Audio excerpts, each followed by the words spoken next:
Қымбат достар, Әлия әлемі каналында бүгін сіздерге мен кактустарды жаңа ыдысқа қалай ауыстырамын, соны көрсеткім келіп отыр. Егер менің видеом сіздерге ұнаса, аяғына дейін толықтай қарап, үліпіл басып, пікір қалдыруларыңызды өтінемін.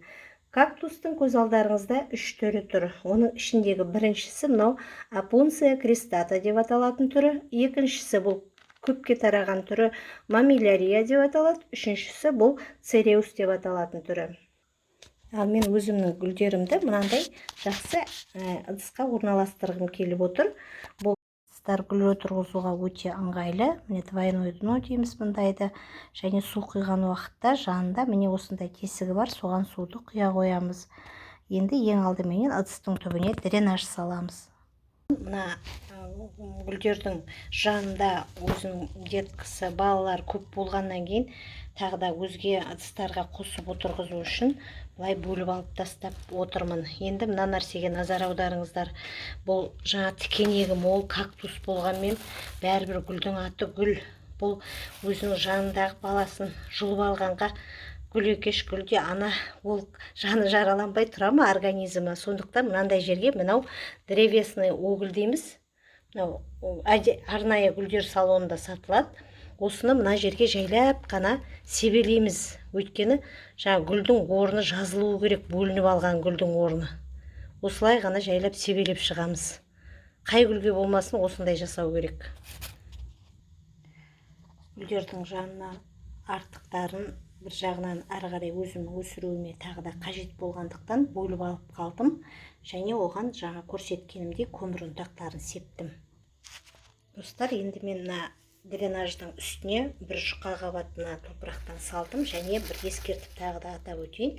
Бұл суккуленттер, кактустар жиі суарғанды жақсы көрмейді. Сондықтан су жиі құйылып қойған жағдайда ол шірімес үшін мына древесный угольдан мына бір қасыққа толар толмас етіп әрқайсысына салып шығам.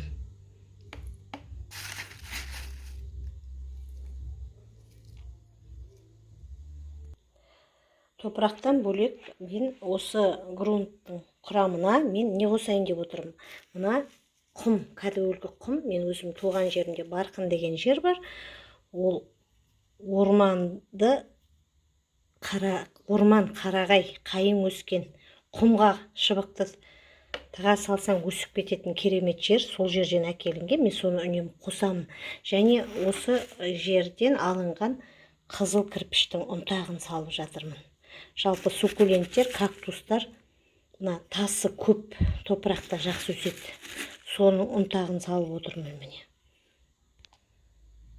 Енді топырақтан араластырамын. Жалпы бәрін араластырып жіберемін де гүлді осының үстіне қазір орналастырамын.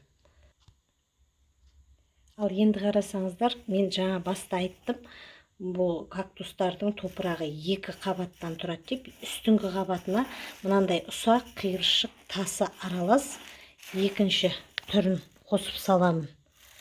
Мына бұл дайындап араластырып қойдым. Бұның ішінде жеңіл топырақ та бар, ұсақ тас та бар. Грунттың өзі бар, суккуленттерге, кактустарға арналған, соның барлығын қосып орналастырамын. Араластырып саламын үстіңгі бетіне. Кактустар міне осындай болып шықты. Жаңа ыдыстарына орнықты. Мүлдем су құйған жоқпын. Жалпы қыс ішінде кактустарға суды аз құямыз. Енді мен жағдайларына қарай қарап көремін. Кез келген гүл жаңа ыдысқа ауыстырған уақытта стресс алады. Енді мен өзімнің гүлдеріме жақсы өсіп кетуіне тілекшімін. Видеом ұнаса, өзге де видеоларды қарап шықсаңыздар, әрине нұр үстіне нұр болады. Сау саламатта болыңыздар.